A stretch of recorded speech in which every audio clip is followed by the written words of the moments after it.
Moncho Miralles, and now I'm going to talk about my final task. But first of all, I want to consider that children aged 3 to 6 years old have greater brain plasticity than others to learn another language and consequently to assimilate the terms of that specialized language. They show an interesting disposition for communicative situations, having greater interest and curiosity to learn new terms. Thus, early childhood becomes in the appropriate period to introduce a second language. In this way, taking everything into account, I have decided to focus my activity on early childhood, especially in the second level of the second stage of infant education, choosing an alternative text, The Very Hungry Caterpillar. The main reason of this change is related to the necessity that I have to put into the practice the contents which I have learned through this course, relating it with my vocational training. As a result, the previous text that I have selected for the task 1 full stop 2 and its terms are not appropriate to teach in this educational stage.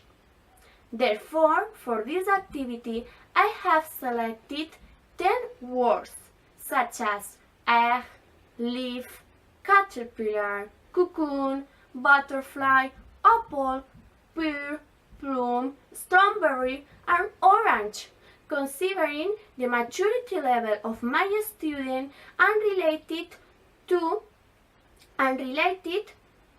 the semantic field of the metamorphosis and healthy eating.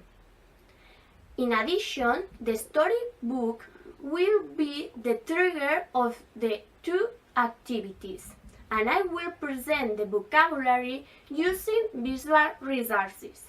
Then I'm going to expose the two activities.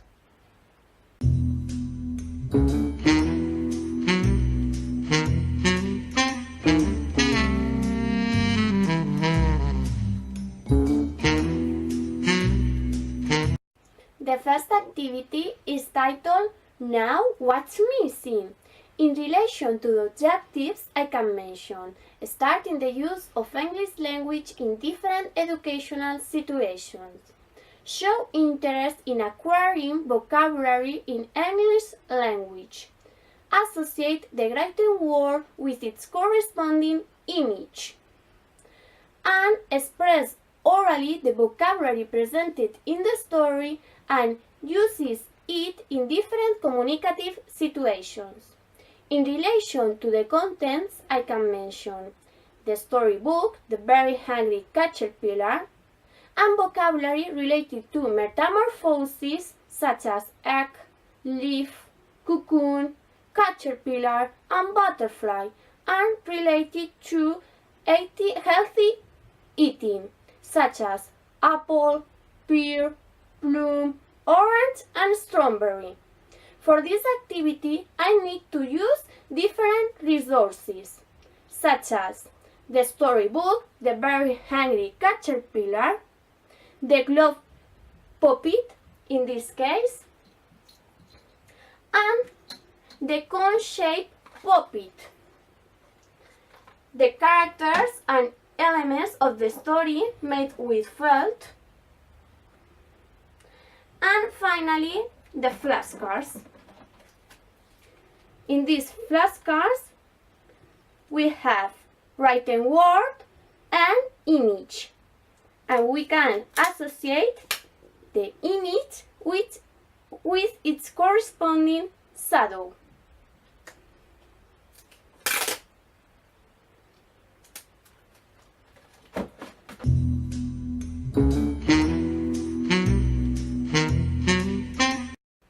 In the first place, I will carry out the reading of the story, using different representations made with felt of each of elements of the story, and a globe puppet to encourage students to participate in the story. Throughout the reading of the story, the puppet will be introduced in each of the representations, concerning with the terms proposed to teach in these activities. In some occasions, I will anticipate the first 3 letters of each term to know the previous knowledge of my students. For instance, on Monday, he ate one up, allowing students to express spontaneous answers. In the second place, I will take advantage of the temporal sequencing. In this case, I use a panel in which students will have to remember the vocabulary presented in the story. In the panel, we can see flashcards in the correct day of the week and with its corresponding image and written word. When a term appears, the cone-shaped puppet mention it incorrectly, and students will have to correct the puppet, and I will use the puppet to interact with my students. I consider that with flashcards we can work the written word, association between written word and image which is corresponding shadow. In the third place, as a consolidation, I will propose a game similar to the traditional memory. In this case, we will work with 2 versions depending on the learning rhythm of my students. On the one hand, on a rack, I will place upside down the different flashcards related to the selected vocabulary. In this case, the students will have to find pairs. And when they have found a pair, they will have to pronounce the name of that element. On the other hand, I will place the different flashcards face up on the table. And in this case, I will ask the students to close their eyes and I will remove one of the flashcards. Finally, the students will have to remember what flashcard is missing and express its name orally. In relation to the assessment criteria, I consider that if students have started in the use of English language in different educational situations, if they have showed interest in acquiring vocabulary in English language, if they have expressed the vocabulary presented in this language and they have used this in different communicative situations, and if they have associated the written word with its corresponding image, among others.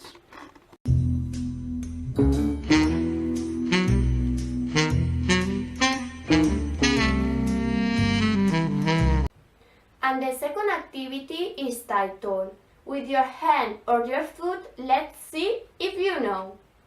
For this activity, I will consider the following objectives. Start in the use of English language in different communicative situations. Show interest in acquiring vocabulary in English language. Associate the word transmitted orally with its corresponding image. and become familiar with the correct pronunciation of the selected terms. In relation to the contents, I can mention the storybook, The Very Hungry Caterpillar, and vocabulary related to metamorphoses such as egg, leaf, cocoon, butterfly, and caterpillar, and related to healthy eating, apple, pear, plum, orange, and strawberry. For this activity, I will need to use different resources.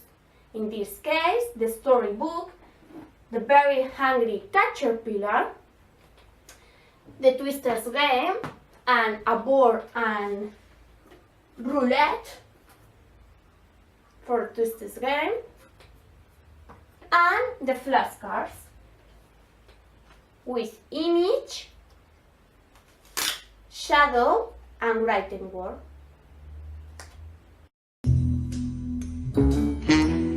This second activity will be divided into two parts. In the first place, I will provide the manipulative elements of the story to students so that they can remember the sequencing of the story and the vocabulary word. In the second place, I will present the game. In this case, the game will be similar to traditional Twister. So I will provide a board with illustrative cards of the vocabulary that the students have learned in previous activity.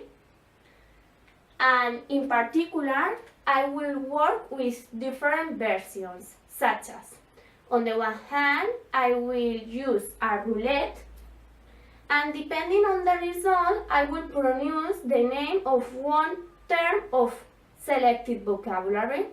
So students, they should put the indicated body on the image that they consider is correct. For instance, pear and right hand. So students should put the indicated body part, right hand, in the image that they consider is correct. Pear. Okay. And with this game, the students will work the association between image and the pronunciation of selected vocabulary. On the other hand, I will put the roulette at their disposal, and students should see the element and pronounce its name aloud. And then they should put the indicated body part on the correct image. Then, to increase the difficulty, I will change the board and I will put the shadow of each term on it. Finally, as an extension activity, I will change the board and I will put the written word of each term on it. In this case, students should associate the image with its corresponding written word, and then they will put the body part on the written word that they consider correct. For instance, caterpillar and left hand. Caterpillar, left hand in this. In relation to assessment criteria, I will consider the following questions. If the students have started in the use of English language in different communicative situations, if they have showed interest in acquiring vocabulary in English language, if they have associated the word transmitted orally with its corresponding image, and if they had become familiar with the correct pronunciation of the selected terms. To conclude, I consider that my activities are innovative for several reasons. On the one hand, I have based my activities on the game as a resource to motivate my students, promoting educative activities which stimulate their perseverance. On the other hand, I have offered opportunities of active learning where the students are the main protagonists, using different resources and attractive resources such as flashcards, games, memory, twister, storybook, among others. And in addition, in the two activities, the students have had opportunities to learn through the discovery. Thank you very much.